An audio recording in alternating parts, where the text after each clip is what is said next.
Hello friends, स्वागत है आपका अपने चैनल महात्मा अकेडमी 2.0 पर। कैसे हो आप सब? आई होप आप सब अच्छे होंगे। तो आज मैं आपके लिए लेके आई हूँ 12th क्लास का इंग्लिश का पेपर। इसमें मैंने फुली एक्सप्लेन किया है। इसमें बच्चे कंफ्यूज रहते हैं किस क्वेश्चन में क्या करना है। बस आपके सारे डाउट उसको देखने के बाद पूरे दूर हो जाएंगे और आपको इसमें से बोर्ड एग्जाम में भी क्वेश्चन मिलेंगे। तो आप वीडियो स्किप नहीं करना, भले ही लॉन्ग हो जाए पर आपको पूरा देखना है अगर आपको अच्छे मार्क्स अचीव करने हैं बोर्ड एग्जाम में। तो क्योंकि कुछ बच्चों को क्वेश्चन भी समझ में नहीं आता कि हमें करना क्या है, तो वो छोड़ के आ जाते हैं। तो इसको देखने के बाद आपके सारे डाउट क्लियर हो जाएंगे। तो फटाफट देख लेते हैं। इससे पहले मैं 10th के इंग्लिश और हिंदी का डाल दिया, इसका भी 12th क्लास का भी हिंदी का, इसी तरह से आपके साइंस के भी मिल जाएंगे। तो डिस्क्रिप्शन में लिंक दे रखा है, उस पर क्लिक करके देख लीजिए। तो फटाफट देख लेते हैं। इसमें आपको देखो सेक्शन ए, बी, सी और डी पार्ट में ये डिवाइड है, तो आपको सभी में से करना है। सबसे पहले से अभी पैटर्न चेंज हो चुका है।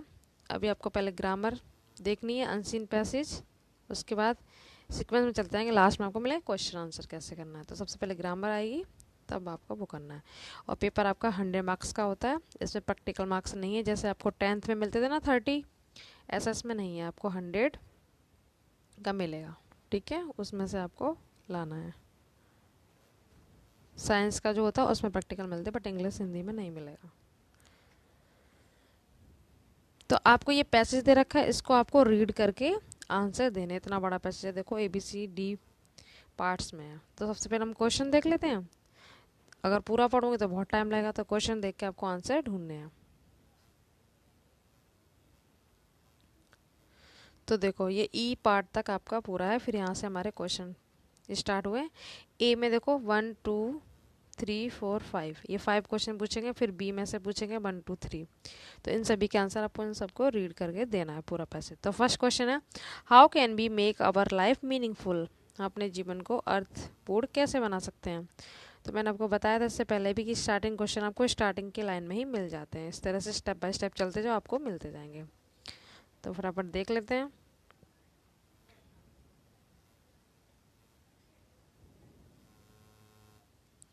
तो देखो, to make our life a meaningful one, कैसे? We need to mind our thoughts.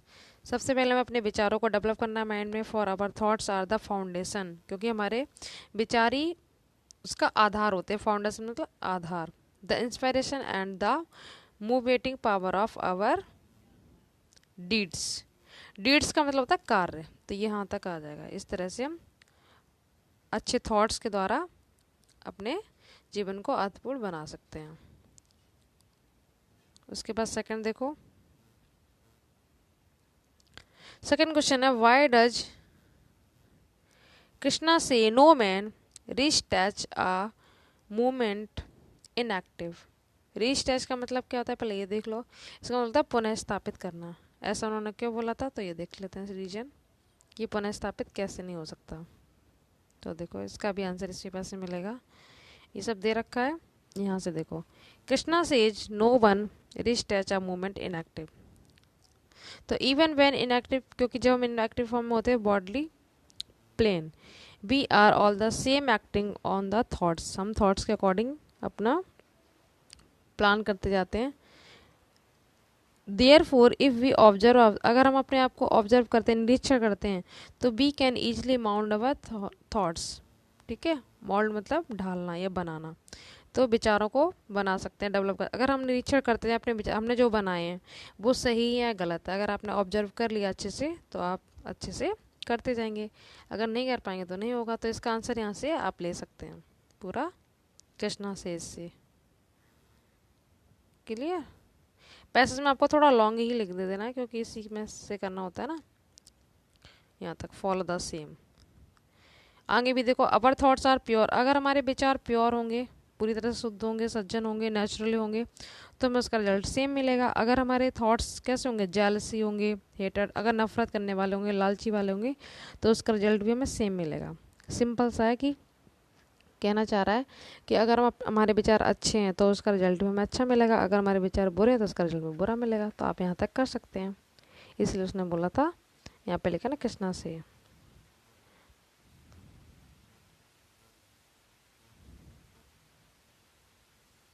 Next देखो,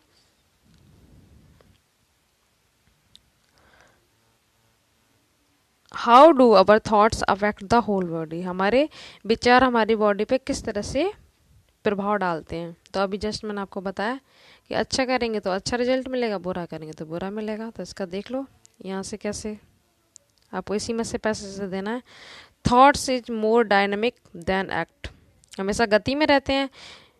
one may perform a charitable act if does not think charitable and doing the act just the sake gain glory, glory मतलब शान होता है, ज्ञान मतलब प्राप्त करना। It is thought that will determine that result, अगर हमारे थॉट्स अच्छे होंगे तो हमें रिजल्ट भी अच्छा ही मिलेगा। उसके बाद one's character thus our thoughts affect the whole body, character भी हमें हमारी बॉडी को पूरा अफेक्ट करते हैं। Each thought once generated becomes independent on the brain, ये सब किस पे डिपेंड रहता है, हमारे ब्रेन पे। जैसा हम डेवलप करेंगे वैसा होता जाएगा। ठीक है, आप एनर्जी तक इसका आंसर दे सकते हैं। और ये भी देखो, स्मॉल सीड एक छोटा बीज together go makeup a large thought seed, छोटे छोटे विचार मिलकर एक बड़ा सीड मतलब बड़े बीज का आकार ले लेते हैं। उस तरह से फिर हमारा डिटर्मिनेशन हो जाता है, दृढ़ निश्चय। तो आप यहाँ से कर सकते हैं एवरी थॉट से लेकर यहाँ तक एनर्जी तक इसका आंसर। क्लियर। नेक्स्ट देखो हाउ, अभी देखो इतना ही समझाने में कितना टाइम हो रहा है, क्योंकि आपको अच्छे से बताना पड़ रहा है, नहीं तो आप कंफ्यूज होंगे। फिर क्वेश्चन की हिंदी भी समझ में आनी चाहिए। How can we change our mood when we are depressed, का मतलब सैड। हम अपना मूड चेंज कर सकते हैं जब हम सैड होते हैं, तो कैसे कर सकते हैं। तो इसका आंसर आएगा यहाँ से, if we mix with people, ऐसे लोगों के साथ रहें हु आर चेयरफुल, जो कि खुश रहते हैं। अगर आप कभी देखना कि आप सैड हो, आप खुद से कोशिश करोगे कि हम अच्छा अच्छा सोचें तो थोड़ा दूर हो जाए, पर ऐसा नहीं होता। और अगर आप इस किसी के साथ बैठ गए जो थोड़ा खुश मिजाज है, खुश मिजाज रहता है, हमेशा खुश रहता है, अच्छी हंसी की बातें करता है, तो आपका दुख तुरंत ही दूर हो जाएगा। तो इस तरह से अब भूल जाते हैं कुछ देर के लिए। तो यहाँ से आएगा, if we mix with people who are cheerful we can bring about a change in our mood and thoughts, तो हम अपने मूड को चेंज कर सकते हैं। क्लियर। इस तरह से ये हो गए आपके 4। लास्ट देखो, how can we bring about the desired effect, desire होता है इच्छा। ठीक है, इच्छा पे किस तरह से प्रभाव डालता है। तो यहाँ से राइट इंट्रोस्पेक्शन, इसका मतलब होता है कि जो भी हमने विचार बताए उनका खुद से निरीक्षण करना है। विल बी रिक्वायर्ड से लेकर इसका आ जाएगा आपका यहाँ पर इंटरलेटेड, ये सब एक दूसरे से जुड़े होते हैं। बी सेल बी पोजिशन यहाँ तक नहीं, बस इतना ही कर लो आप। रियली डिजायर टू अचीव, जो भी हमें अचीव करना है आप बस उसका निरीक्षण करते जाओ। ठीक है, यहाँ से लेके इंटरलेटेड। क्लियर। अब देखते हैं इसका, ये वाले हो गए। अब बी का देखो, इसमें क्वेश्चन में क्या करें, इसकी हिंदी समझो अच्छे से कि pick out the word from the passage that mean the same as the following.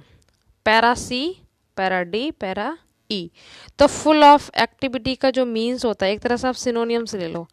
आप फुल ऑफ एक्टिविटी का मतलब बहुत सारे होते हैं, हमेशा गति में रहना, कभी रुकना नहीं। ठीक है, पर आपको पैरा सी में से एक ऐसा वर्ड कैच करना है जो इसका आंसर सेम मैच खाता हो। तो मैंने बोला आपको फुल ऑफ एक्टिविटी का मतलब क्या होता है, हमेशा गति में। ठीक है, इसी तरह से पैरा डी में कमिंग अगेन एंड अगेन, मतलब बार बार से कोई चीज़ आना। ठीक है, फिर से रिपीटेशन होना, तो इसका मतलब ये होता है। पर आपको पैरा डी में एक वर्ड बताना है जिससे इसका ये सेम मैच आता हो। इसी तरह से पैरा ई में to look into one's own thoughts and feeling, इसका मतलब यही होता है कि हम जो भी विचार अपने कर रहे हैं उसका खुद से निरीक्षण करना कि वो सही या गलत। तो इसका मीन्स इस वर्ड्स में से देना, ये तो आप कैच कर लोगे, अभी जस्ट बताया पैरा ई का ये रहा इंट्रोस्पेक्शन, इसका अर्थ तो आप ये पैरा ई से पूछा है, तो इसका पूरे का मीन्स यही होता है खुद के विचार का निश्चय करना, और वो इसका भी यही होता है। तो आपको बस ये वर्ड लिख देना, बस इतना। क्लियर। पैरा डी में कमिंग अगेन एंड अगेन, मतलब बार बार कोई चीज़ हो रही है, रिपीटेशन हो रहा है, तो इसका आंसर क्या होगा, रिपीटिंग। ये देखो, ये हमारा पैरा डी तो है, तो इसका आंसर क्या होगा, रिपीटिंग। वैसे आप कोई वर्ड कंटिन्यूसली भी कर सकते हो, बहुत वर्ड होते हैं, पर आपको इसने कंडीशन रख दी कि आपको डी में से ही सर्च करके बताना है, इसमें रखिए ई में से बताना है। समझ में आ रहा है ना कि मैं क्या कहना चाह रही हूँ। ठीक है, आई होप आपको आ गया होगा। इसी तरह से फुल ऑफ एक्टिविटी हमेशा गति में रहना, बिजी रहना, एक तरह से जो हमेशा एक्टिविटी करते थे वो बिजी रहते हैं। आप बिजी भी कर सकते हैं, पर आपको बोला गया है कि पैरा सी में से एक ऐसा वर्ड कैच करो जिसका मतलब यही होता है एक्टिविटी, हमेशा गति में रहना। तो मैंने आपको ई का तो बता ही दिया, डी का भी बता दिया, तो फटाफट अब सी में से और देख लेते हैं। ठीक है, तो सी में देखो, सी में से यहाँ से कैच करना है, तो इसमें देखो यहाँ पे मिलेगा डायनेमिक, गति में रहना। तो इसका आंसर क्या लिखना है? डायनेमिक। एक तरह से सिनोनियम्स थे जो आपको इसी में से सर्च करने थे। तो इस तरह से हमारे ये पैसेज सॉल्व हो गया। अब देखो सेक्शन बी में ये राइटिंग है, इसमें आपको लेटर और ऐसे मिलते हैं, आर्टिकल्स। ऐसे ही होता है एक तरीके से। इसमें आपको केवल लेटर दिया गया। इसमें पहला है कि आप कृष्णापुरम कोई कॉलोनी रहते बरेली में, जहाँ पे रोड्स कॉलोनी ओपन होल्स, वहाँ पे मतलब बहुत बड़े बड़े गड्ढे खुले हुए हैं, तो आप वहाँ पे एक्सीडेंट होते रहते हैं नाइट में। तो उसके लिए आपको टाइम्स ऑफ इंडिया में अटेंशन मतलब ध्यान देना कि गवर्नमेंट उनकी प्रॉब्लम को समझे, ये उसके लिए लिखना है। और एक ये है आपका यू आर नवीन, आप एक, ठीक है, जैसे मेयर होते हैं ना, मेयर और you have interviewed many students and their parents physical fitness school student. तो स्कूल स्टूडेंट जो होते हैं उनकी फिजिकल फिटनेस के लिए क्या क्या एक्शन होने चाहिए, ठीक है, तो वो आपको उसके लिए लिखने हैं। और सजेशन, सुझाव देने चाहिए, क्या क्या शेड्यूल हो, वो सब है। ये आपका एक तरह से लेटर हो गया। ठीक है, आर्टिकल्स की तरह इसको स्टोरी की तरह लिखना है। पहले नॉर्मल सा आता, अब थोड़ा पैटर्न चेंज हो गया, और आप ऐसे भी मिलते तो ऐसे भी कर देंगे। नेक्स्ट देखो ग्रामर में। अब देखो ये आपका ग्रामर सेक्शन ही चल रहा है, इसमें आपको पूरा सब कुछ मिलेगा। Transformation, synthesis, syntax, direct indirect, active passive, ठीक है, होमोफोन्स किस तरह से करते हैं, ईडियम फ्रेजेज, वन वर्ड, सब मिलेंगे किस तरह से करने वो देखो। फर्स्ट है हमारा ट्रांसफॉर्मेशन, मतलब दो में से आपको एक करना है, पर मैं आपको दोनों ही आंसर बताती चलूँगी, आपको जो अच्छा लगे वो आप कर सकते हैं। तो फर्स्ट है आपको डिग्री वाला, जिसमें positive degree, superlative, comparative degree आपने पढ़ी होंगी। तो पॉजिटिव, ये आपके पॉजिटिव दे रखे, कैसे पहचाना, देखो इसमें एज एज लगा हुआ है, ठीक है, जिसमें एज एज लगा होता है ना तो वो पॉजिटिव होती है। और जिसमें देन हो जाए, देन आ जाए या ई आर आ जाए, वो हमारी कौन सी होती है? कॉम्परेटिव। जैसे देखो एक एग्जांपल, गुड, गुड क्या है? पॉजिटिव है। बेटर कर दिया तो क्या हो गया? ये होगी कॉम्परेटिव। और बेस्ट कर दिया ये होगी सुपरलेटिव। सुपरलेटिव में दा यूज करते हैं और ई एस टी, ठीक है, और पॉजिटिव में एज एज का प्रयोग करते हैं। ये तो होगी इसकी पहचान। अब इसमें से ब्रैकेट में लिखते हैं इसको सुपरलेटिव बनाओ, ठीक है, कभी दीदी का पॉजिटिव बनाओ, कभी बोले कंपरेटिव, तो आपको ध्यान रखना है कि सुपरलेटिव में दा और यश लेते हैं। तो सबसे पहले इसने पूछा कि कानपुर जितना गर्म शहर यूपी में कोई नहीं है, तो इसको कैसे सुपरलेटिव बनाएंगे? तो सबसे पहले कानपुर उठा लेंगे, कानपुर इज दा मैंने बताया ना सुपरलेटिव में दा यूज होता है और एस टी लगेगा। तो हॉट का क्या होगा? हॉटेस्ट, ठीक है। कुछ कुछ वर्ड होते हैं जिनमें हम ई एस टी नहीं लगा सकते, तो उसमें हम मोस्ट लगा लेते हैं। जैसे मैंने सपोज ब्यूटीफुल होगा तो ब्यूटीफुलर, ब्यूटीफुलेस्ट तो कर नहीं सकते, तो आपको मोस्ट ब्यूटीफुल किस में करेंगे? सुपरलेटिव में। मोर ब्यूटीफुल किस में करेंगे? कॉम्परेटिव में। मैंने आपको ग्रामर में ट्रांसफॉर्मेशन सब करवा रखा है, आप उसको देख सकते हैं। तो Kanpur is the hottest city in UP, ये हो गया हमारा सुपरलेटिव, ठीक है। ये ध्यान रखना कि द और ई एस टी का यूज करना है, और कुछ स्पेलिंग्स में ई एस टी नहीं लगता तो वहाँ पे मोस्ट करना है। ताजमहल से तो आपको Taj Mahal is the most beautiful ऐसे बोलोगे। अगर इसी का पॉजिटिव है तो पॉजिटिव तो इस तरह से बन जाएगा, नो अदर सिटी। सपोज उसने ये दे दिया होता Kanpur is the hottest city in UP, तो बोलता पॉजिटिव बना, तो आप पॉजिटिव इस तरह से बनाते, no other city as, as के बीच में हॉट रख देते, एज कानपुर इन यूपी। अब इसका कॉम्परेटिव कैसे बनेगा वो भी देख लो, क्योंकि कोई भी आ सकता है, मैं आपको बता दे रही हूँ। कॉम्परेटिव ऐसे बनेगा, no city in UP is more hot, ठीक है।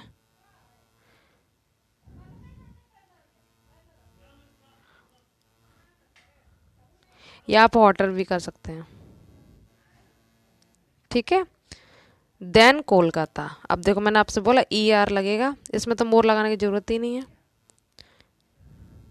देन कोलकाता, जिस स्पेलिंग में ई आर नहीं लग सकता उसमें आप मोर लगाओगे, तो ऐसे बनाना, no city in UP is hotter than Kolkata. Clear? इस तरह से मैंने आपको तीनों डिग्री समझा दी। अब देखो the tree is too high for us. The tree is too high for us to climb. इसके मैंने आप 3 वीडियो बना रखे हैं, तीनों में आपको समझ में आ जाएगा, और 2 मार्क्स का जरूर आता है पेपर में, तो आप ट्रांसफॉर्मेशन कर सकते हैं। मैंने पूरा टॉपिक क्लियर करवा रखा है। तो मैंने आपको 2 में बताया था, सो लगाते the tree is so high, कैसे बनेगा, सो हाई। अब फॉर अस का जस्ट उल्टा कर दो, पहले दैट लगाएंगे, ठीक है, दैट। फॉर अस का अपोजिट क्या होगा, बी। अस का उल्टा बी, हिम होता तो ही ले लेते, हर होता C. That B can not, can क्यों लाया, क्योंकि यहाँ पे प्रेजेंट में है, ये मैं आपको रूल्स क्लियर करवा चुके हैं, वो देख लीजिए तो आपको समझ में आ जाएगा। यहाँ पे पास्ट होता तो हम कुड करते, तो the tree is so high that B can not climb, इसलिए हम उस पर नहीं चढ़ सकते हैं। इस तरह से आप, ये हो गया ट्रांसफॉर्मेशन। रिमूव टू का मतलब क्या होता है, टू को हटाना, तो टू की जगह हमने सो लगा दिया, यहाँ पे हटा दिया। इस वाले टू की जगह दैट बी कैन नॉट कर दिया। अगर आता ऐड टू, तो जस्ट उल्टा करते, ये सब मिलता हमें टू टू लगाना होता। मैंने आपको दोनों तरीके से वीडियो बता रखा है, अब वो देख लीजिए, ट्रांसफॉर्मेशन आपका क्लियर हो जाएगा। अब देखो सेंटेंस को जोड़ना, सिंथेसिस कैसे करते हैं। ग्रामर में थोड़ा टाइम लगेगा, मैंने बोला वीडियो लॉन्ग हो जाएगा, पर आपको पूरी ग्रामर समझ में आ जाएगी अच्छे से कैसे करना है। तो सिंथेसिस कैसे करते हैं, सिंपल में जोड़ना। आई वॉज हंग्री, मैं भूखा था, आई एट फूड, मैंने खाना खाया। तो अगर आपको क्वेश्चन में कभी भी H R M was were मिल जाए, ये वॉज वर आ जाए, तो आपको बीइंग से स्टार्ट करना है, सब्जेक्ट नहीं लेना है, ठीक है, बीइंग सिंथेसिस के। तो बीइंग हंग्री, भूखे, यहाँ पे हो गया, भूखे होते आई एट फूड, मैंने खाना खाया। बाकी सब सेम रहेगा, आई नहीं लगाएंगे, बस वॉज से स्टार्ट करो, वॉज की जगह बीइंग कर दो, बाकी same, being hungry, I ate food.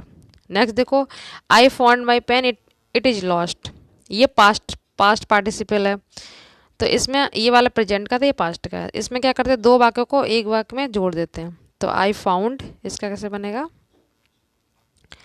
मुझे मेरा पेन मिल गया जो कि खोया था, तो I found my lost pen, एक लाइन में हमने बोल दिया, मुझे मेरा खोया हुआ पेन मिल गया। क्लियर। नेक्स्ट देखो, ये सिंटैक्स होते हैं, ये 4 टेंस आपको गलत मिलेंगे, आपको सही पता करना है, थोड़ी थोड़ी माइनर मिस्टेक होगी जो आपको फाइंड आउट करनी है। क्लियर। तो देखो, it is me who is your friend, इसमें क्या गलती है, पता चल रहा है कुछ, गैस करो। इसमें ये गलती है, इट इज़ मी नहीं होगा, यहाँ पे इट इज़ आई होगा, ठीक है, ये मैं हूँ जो तुम्हारा मित्र हूँ, ठीक है, इट इज़ आई करना है यहाँ पे, ये मिस्टेक है। सेकंड में देखो, one should respect one's elder, कभी कभी क्या करता है कि यहाँ पर वो ना एस नहीं लगा के देता है, आपको ध्यान रखना, बन के साथ यहाँ पे बंस आता है, ये तो बिल्कुल क्लियर है। और इसमें क्या गलती है पता है आप, इसमें ये गलती, शुड, रेस्पेक्ट की जब रेस्पेक्ट ड्यूटी की बात आती है तो मस्ट यूज करते हैं, तो यहाँ पे क्या गलती है, यहाँ पे लिखना है one must respect one's elder, ठीक है, चाहिए के लिए मस्ट आएगा, शुड भी आता है, पर ड्यूटी और रेस्पेक्ट की बात होगी तो आपको मस्ट लगाना है, ठीक है। ये आपके 2 मिस्टेक मैंने आपको बता दी, फर्स्ट में यहाँ पे मी की जगह आई, सेकंड में यहाँ पे मस्ट। थर्ड में देखो, द वॉच, ये वही घड़ी है जो मैंने खरीदी थी और ये खो गई थी। तो कभी भी नॉन लिविंग की बात आई ना, तो आपको दैट यूज नहीं करना है, इसके जगह क्या लगाना है, विच वॉज लॉस्ट बोलते हैं ना, तो यहाँ पे विच आएगा, ये मिस्टेक है, दैट की जगह विच आएगा, विच। ये रिलेटिव वाला प्रोनाउन है, बीच में जो मिडिल में जोड़ते हैं, इंट्रोगेटिव नहीं है, रिलेटिव है। लास्ट में देखो क्या गलती है, इसमें ये गलती है, ही अवेल्ड ऑफ इट चांस, यहाँ पे चांस है, CHANCE, चांस, ठीक है। और अवेल्ड का मतलब होता है लाभ उठाना, तो इसमें कैसे आएगा, ही अवेल्ड हिमसेल्फ, उसने स्वयं से लाभ उठाया, तो ही अवेल्ड, फिर क्या लगा देना है, एक हिमसेल्फ लगाना है, उसने स्वयं से लाभ उठाया ना, हिमसेल्फ, बाकी सब सेम ऐसे ही रहेगा, ऑफ दिस चांस। क्लियर। आई अगर यहाँ पे होता आई अवेल्ड, तो क्या लगाते, आई के साथ तो क्या लगा देते, माई सेल्फ, ठीक है, इस बात को ध्यान रखना, स्वयं के लिए लगा रहे हैं। ही है तो हिमसेल्फ, आई होता तो माई सेल्फ, यू होता तो योर सेल्फ, दे होता तो देम सेल्फ, ठीक है, आपको मैंने चारों तरीके से बता दिया। तो यहाँ पे ही है तो हम हिमसेल्फ करेंगे, he availed himself of which chance. यहाँ तक आई होप आपको अच्छे से आ गया होगा। अब आपको क्या करना है, डायरेक्ट इनडायरेक्ट, ये भी मैंने आपको इसके 7-8 पार्ट है पूरे करवा चुके हूँ। अगर आपने वो वीडियो देख लेंगे तो उससे बाहर आपको एग्जाम में नहीं मिलेगा। और डिस्क्रिप्शन में लिंक दे रखा और प्लेलिस्ट में भी सेपरेट बना दी गई है, आप उससे भी देख सकते हैं ट्रांसफॉर्मेशन डायग्नोस्टिक और एक्ट पैसिव की। इसमें दोनों ही आपको डायग्नोस्टिक दे दिए। पेपर में क्या मिलता है कि एक एक्ट पैसिव आता है, एक ऐसे आता है, तो आपको दोनों में से एक करना होता है। मैं आपको दोनों ही समझाती चल रही हूँ। देखो बन दिया है पर मैंने आपको दोनों बता रही हूँ। डॉक्टर ने बोला इफ़ यू हैव कोल्ड, अगर तुम्हें कोल्ड है तो कंसल्ट अ डॉक्टर श्योरली। तो किसको दिखाओ? डॉक्टर को। तो इफ वाला है तो द डॉक्टर सैड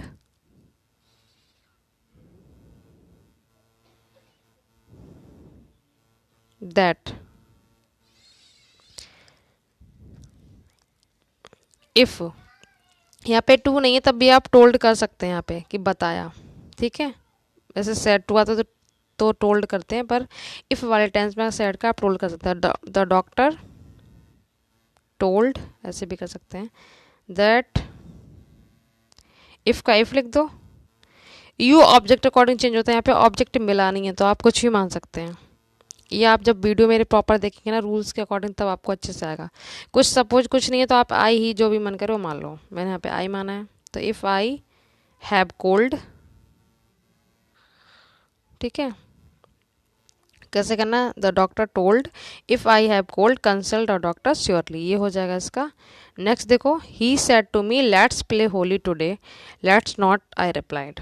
उसने उससे कहा कि आओ आज होली खेलें, पर मैंने उत्तर दिया लेट्स नॉट, नहीं। तो उसने रिप्लाई में नहीं दिया। तो डायलॉग वाले ये डायग्ना कैसे करेंगे? डायलॉग वाले क्वेश्चन होते हैं जो, ये देखो लेट्स वाला कभी मिला तो सजेस्टेड करते हैं, ठीक है, सुझाव देना या प्रपोज, जो आपको मन लगे वो कर सकते हैं। तो ही सेड टू की जगह सजेस्टेड करना है, सुझाव देना, SUGGESTED। He suggested me that. अब देखो यहाँ पे दो लोगों के बीच में बात हो रही है तो हम बी लगाएंगे, बहुत सारे होते तो दे लगाते हैं। ये मैंने आपको क्लियर करवा रखा है, अभी मैं शॉर्ट में बता दे रही हूँ। तो दैट वी शुड नॉट, अभी नॉट नहीं लगाएंगे क्योंकि यहाँ पे नॉट नहीं है। तो बी शुड प्ले होली, और टुडे का यहाँ पे कर देंगे दैट डे। टुडे को किस में करते हैं? दैट डे में। कैसे करना है? He suggested me that we should play Holi that day. इतना हो गया। इतना के इसके बाद फिर हम क्या करेंगे? इतना बताएंगे। आई रिप्लाइड, तो आई को चेंज करो पर्सन फर्स्ट के अकॉर्डिंग, तो ही के अकॉर्डिंग चेंज करेंगे तो क्या आएगा? जो वहाँ पे ही है तो हमारा ही आ जाएगा। देखो यहाँ पे लगा देंगे ही रिप्लाइड, बट अपनी तरफ से जोड़ देते, लेकिन उसने रिप्लाई दिया but he replied are we should not. अब शुड नॉट क्यों करें यहाँ पे? देखो लेट नॉट आ गया तो we should not play Holi, इस तरह से आप बना सकते हैं। या नॉर्मल भी इतना ही लिख दो, ही रिप्लाइड नो, ठीक है। बी शुड नॉट जाके कर लो, चाहे इतना ही शॉर्ट में लिख दो। तो ये हो गया। अब देखो अब आपके आएंगे सिनोनियम्स। ये जी इसमें कुछ समझाना नहीं है। सिनोनियम्स आपको पता ही है, पर्यायवाची इसका सेम वर्ड देना है। टिमिड का मतलब क्या होता है? डरपोक। और बैरन का मतलब होता है जो जमीन उपजाऊ नहीं होती, बंजर जिसे बोलते हैं, ठीक है। तो टिमिड का क्या होता है? कॉवर्ड, ये हो गया। और बैरन का क्या लिख दो? अनफर्टाइल, जो उपजाऊ ना हो, FERTILE, ठीक है। एरिड भी कर सकते हैं, ये भी होता है। नेक्स्ट देखो, एंटोनिम जैसे उल्टे, अगली सबको पता है, बदसूरत इसका क्या होगा? ब्यूटीफुल। और फेवर का क्या? अनफेवर, जो हमारे फेवर में ना हो। बहुत ही सिंपल है, पूछे गए हैं। आप जो भी एग्जाम में आ गए रिपीटेशन होते हैं उनको देख लीजिए, यही आपको बोर्ड में मिल जाएंगे। बच्चे ज़्यादा परेशान रहते हैं कि इतने कैसे याद हो, तो आपको एग्जाम में आए हुए बस वो कर लो, डेफिनेटली आपको मिल जाएगा बोर्ड में। ये हो गया, ये हो गया। अगली का ब्यूटीफुल, इसका अनफेवर, ठीक है। ये मैंने बता ही दिया आपको। और इसका ध्यान, हिंदी वर्ड जरूर याद रखा करो। इसको बंजर जो बोलते हैं, जहाँ पे उपजाऊ जमीन नहीं होती। अब आपको क्या करना है? वन वर्ड, जैसे हिंदी में करते हैं अनेक शब्दों के लिए अनेक शब्द, अनेक शब्दों के लिए एक शब्द, ये बोलते हैं ना। तो ऐसे ही इसमें करना। A child whose parents are dead, एक ऐसा बच्चा जिसके पेरेंट्स मर जाते हैं, उससे क्या बोलते हैं? अनाथ। तो अनाथ को इंग्लिश में क्या बोलेंगे? ऑर्फन। इसका वन वर्ड क्या होगा? ऑर्फन। क्लियर। नेक्स्ट देखो, अ ट्रैवलर इन स्पेस, जो स्पेस में अंतरिक्ष में यात्रा करते हैं उन्हें क्या बोलते हैं? एस्ट्रोनॉट। ठीक है, जैसे कल्पना चावला एस्ट्रो जो गई थी, उनकी डेथ हो जाती है। NAUT,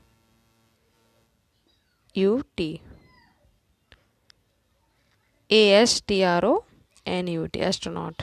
लास्ट का क्या है? That is hard to believe, जिस पे मुश्किल से विश्वास हो। तो क्या होगा इसका? तो इसके कई वर्ड होते हैं, इनक्रेडिबल भी कर सकते हैं। एक तो ये हो गया इनक्रेडिबल, INCREDIVAL,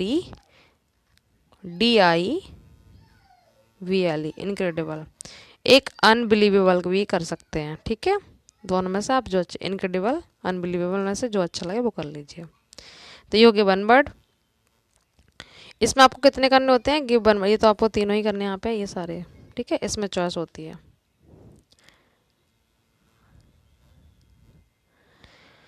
नेक्स्ट देखो, ईडियम फ्रेजेज, हिंदी में जिन्हें मुहावरे कहते हैं वही आपको देना है। जैसे आप हिंदी में बोलते हैं 9 2 11 होना, भाग जाना, फिर उसका आप भाग के प्रयोग करते हैं कि चोर को, पुलिस को देख के चोर भाग गया। इसी तरह से आपको इसमें देना कोल्ड ब्लड, ब्लैक सीप, क्रोकोडाइल टीयर्स। क्रोकोडाइल टीयर्स तो आपको समझ में आ गया होगा, मगरमच्छ के आंसू से कहते हैं जो दिखावटी रोते हैं। ब्लैक सीप एक बुरा चरित्र होता है इस व्यक्ति का, उससे बोला जाता है कोल्ड ब्लड, जिसके अंदर दया ना हो, जिसके अंदर बिल्कुल भी, जैसे लोग मर्डर कर देते हैं, बिल्कुल भी दया नहीं आती। ठीक है, विदाउट फीलिंग्स भी कह सकते हैं, इसके अंदर कोई फीलिंग्स ना हो। ठीक है, अब देखो कैसे करना है इसका। इसको करना कैसे होता है? एक तो इसका मीन्स दे दो पहले। कोल्ड ब्लड का क्या हो? विदाउट फीलिंग या क्रूअल। ठीक है, जिस निर्दयी बोले, इसके अंदर दया ना हो। तो इसका फिर आपको एग्जाम्पल कैसे बनाना, वाक्य प्रयोग कैसे करो, कोई भी आप बना दो। जैसे the killer walked up, killer चल के आया एंड शॉट द वुमेन, उसने वुमेन को मार दिया। इन कोल्ड ब्लड मतलब उसके अंदर दया नहीं थी, उसने आके आया और उसको मार दिया। तो आप ऐसे ऐसे एग्जाम्पल बना सकते हो कोई भी। ठीक है, नेक्स्ट देखो, ब्लैक सीप। ब्लैक सीप का क्या होता?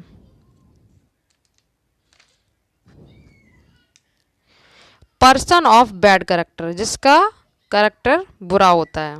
ठीक है, बैड होता है, उसको बोलते हैं ब्लैक सीप। तो आप इसको ब्लैक ब्रैकेट में कैसे लिखोगे? A person of bad character.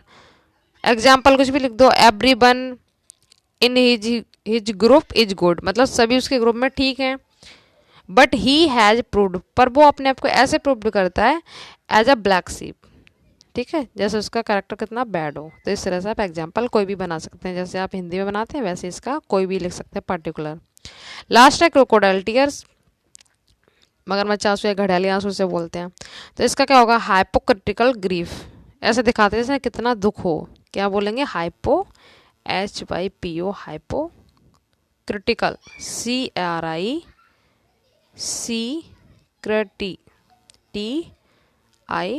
CRITICAL, ठीक है, CRITICL, हाइपोक्रिटिकल ग्रीफ, ग्रीफ बोलते हैं दुख को। ठीक, तो इसका होगा हाइपोक्रिटिकल ग्रीफ, बहुत ज़्यादा दुख, पर रियल में होता नहीं है। इसका एग्जाम्पल कैसे? आप एक भिखारी का ले सकते हो।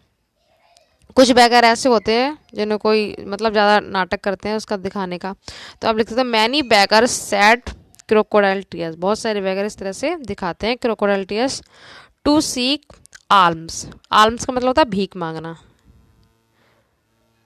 ऐसे भीख मांगते दिखाते हैं कितना सारा दुख हो, जो कि रियल में कुछ तो होते हैं रियल में, पर कुछ तो बहुत ज़्यादा दिखावटी करते हैं। आई होप आपको समझ में आ गया होगा कि किस तरह से ये करने हैं। बस एक बार लिख के बाकी प्रयोग कैसे आप मुहावरे करते हैं। उसके बाद ये देखो, होमोफोन्स होते हैं। होमोफोन्स का मतलब क्या होता है कि दोनों बोलने में सेम है पर मीन्स आपको अलग अलग मिलेगा। जैसे आप हिंदी में करते हैं अंश और अंश, एक अंश भाग होता है, एक अंश कंधा होता है। ठीक है, इसी तरह से आप इसमें करना है। बर्थ, ये वाला बर्थ क्या होगा? जन्म या बॉर्न इंग्लिश में लिख सकते हैं, जन्म हो गया। और ये वाला बर्थ ये होता है एक सोने की जगह, जैसे आपको ट्रेन में मिलती है। ठीक है, साइड में सोने के लिए ऊपर सीट के ऊपर, तो वो आपको एक बर्थ कहलाएगी। इसको आप टेंस में यूज कर सकते हैं। तो टेंस कैसे बनाएंगे? बर्थ आपका बॉर्न हो गया, जन्म। She gave birth to a bouncing baby, और ये वाला बस सोने की जगह हो गई। तो आप लिख सकते हैं each passenger slept on the berth allotted to him. ठीक है, सभी जो पैसेंजर थे जो उनको अलाउड किया गया था उस बर्थ पे सो जाते हैं जहाँ सीट मिली है। तो इस तरह से आप कोई बना सकते हैं, each passenger slept on the berth allotted to him. ये हो गया। इस तरह से मैंने आपको पूरा समझा दिया। आई होप आपको अच्छे से आ गया। फिर भी आपको कोई टॉपिक समझ में नहीं आ रहा तो आप कमेंट बॉक्स में पूछ सकते हो और वीडियो से आप देख सकते हैं। जितने भी मैंने आपको करा रखे हैं ये सब समझ में आ जाएंगे। लास्ट देखो 6 नंबर पे ये स्टोरी है, बहुत छोटी सी आई पर आपको इंटर में थोड़ी हार्ड मिलेगी। इसमें इतना हाफ ईयरली जो एग्जाम हुए थे अभी बच्चों के, उसमें ये छोटी सी है, सिंपल है, 10th की तरह दे दिया है। महात्मा गांधी अपने समय के सबसे महान पुरुष थे। तो Mahatma Gandhi was a great man of his time. ठीक है, इज द ग्रेटेस्ट करेंगे, जैसे मैंने आपको सुपरलेटिव समझाया था ना, सबसे, इसका मतलब ये आता है सुपरलेटिव डिग्री आएगी यहाँ पे। तो Mahatma Gandhi was the greatest man of his time. ठीक है, इस तरह से। और थे से मतलब ये मतलब कि बहुवचन, ये रेस्पेक्ट देने के लिए किया गया।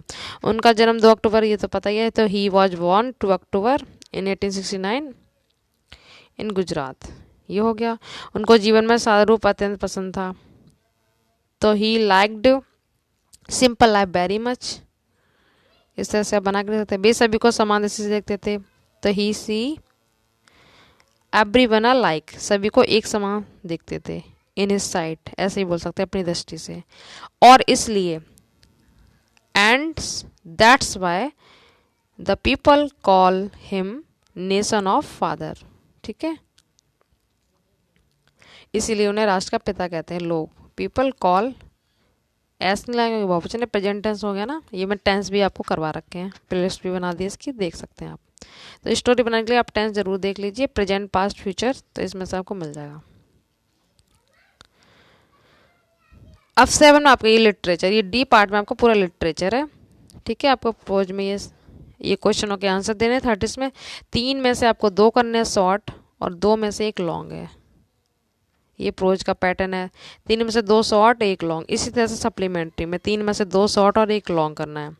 एक आपको सेंटर आइडिया करना है। अब स्टार्टिंग के 3 पोएम कर लीजिए, उसमें से आपको सेंटर आइडिया मिल जाएगा। ये इसमें एक ही चॉइस में दे रखा है, पर बोर्ड के एग्जाम में आपको 3 मिलेंगे। आप स्टार्टिंग के 3 पोएम से कर लीजिए।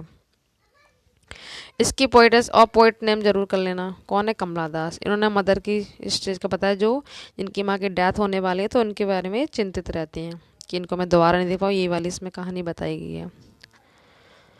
इसमें क्या है कि लॉस्ट स्प्रिंग का किससे कंपेयर किया गया है? इसमें बच्चों का बचपन जो खो जाता है उसको बताया गया। आप उसके आंसर दे सकते हैं।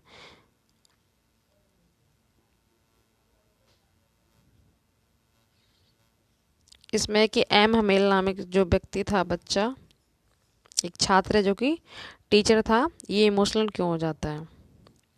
और लास्ट में what is the mean of Sahib Alam according to author, लिखे अकॉर्डिंग इसका मतलब क्या है। तो ये चैप्टर के शॉर्ट आप कर लेना, क्योंकि मैं अभी बोल के बताऊंगी तो वीडियो बहुत लॉन्ग हो जाएगा। बस आपको समझा दिया कि किस तरह से करना है। 3 में से 2 और 2 में से 1 लॉन्ग। इसमें क्या पूछा कि फ्रेंच निराश क्यों हुआ था। एम एम जो एक बच्चा था, हमेल जो कि टीचर था, तो इसकी अनाउंस करने में दुखी क्यों हुआ था फ्रेंच। ये कर दो या फिर ये। प्लाइट होता है दशा। रैग पिकर मतलब जो कूड़ा बीनने वाले व्यक्ति होते हैं, बच्चे। सीमापुरी, ये कहानी आप जब पढ़ोगे तो आपको पता चलेगा कि कूड़ा बनने वाले व्यक्ति की जो बीनते थे उनका जीवन कैसा था, उनकी दशा का वर्णन करना है। ठीक है, उसके बाद आपको ये पैसेज मिला है पोएम का, द एलिमेंट्री स्कूल, इसको करना है। इसके ये आंसर क्वेश्चन हैं तीनों को।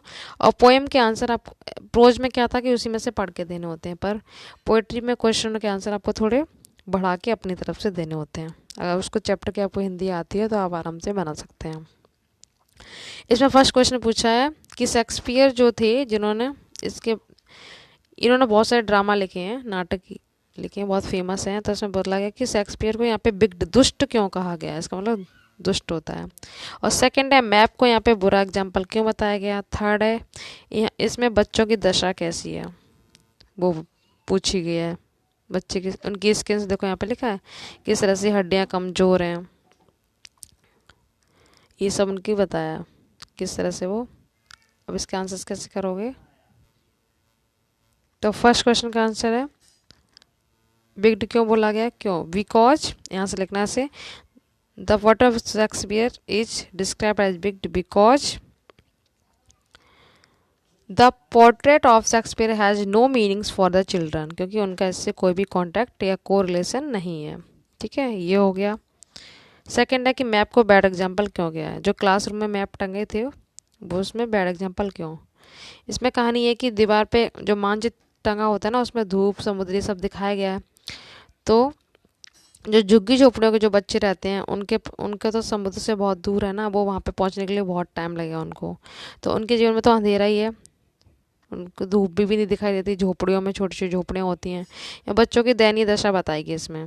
तो मानचित्र उन्हें चोरी करने का लालच देता है, ये सब दिखाया गया इसमें। जब चैप्टर पढ़ोगे तो आपको डिटेल में आ जाएगा। इसलिए यहाँ पे बैड बोला गया मैप को, क्योंकि बच्चे तो जो उसमें मैप में दिखाया गया समुद्र ये सब दिखाया गया, तो बच्चे ये सोचते हैं कि हम तो इससे पहुँच से बहुत दूर है, इसमें झूठा दिखाया गया है, तो इसलिए बोला गया है the map tempts them to steal hens the map is a bad example for them. इस तरह से आप कर सकते हैं। या फिर ऐसे लिख लो, they are deprived of human love, the map tempts the steal hens the map is a bad example for them. जब आप पोएम करोगे तो उसमें से कर सकते हैं। उसके बाद आप देखो, यहाँ से इसमें से चाहो तो इसमें से ये वाला यहाँ से डाल सकते हैं, पोएम में से अपने आप बनाना चाहो तो अपने आप कर लो। How are the children describe, यहाँ पे बच्चों को डिस्क्राइब कैसे किया गया, बच्चों की दयनीय दशा पूछी गई। तो ये वाले बच्चे बहुत ही कमज़ोर थे, जिन्हें खाना पीना भी ढंग से नहीं मिलता था। तो आप कैसे लिखोगे, the children are in a very miserable condition, मतलब उनकी दशा बहुत ही दयनीय थी। ठीक है, किसकी वजह से, ड्यू टू देयर पॉवर्टी, गरीबी को कहते हैं, ड्यू टू देयर पॉवर्टी, गरीबी, और इलिटरेसी मतलब पढ़ाई लिखाई भी नहीं थी, इसलिए उनकी दयनीय दशा थी। आप इस तरह से बच्चों की दशा बता सकते हैं। इसमें थोड़ा सा दे रखा है यहाँ से,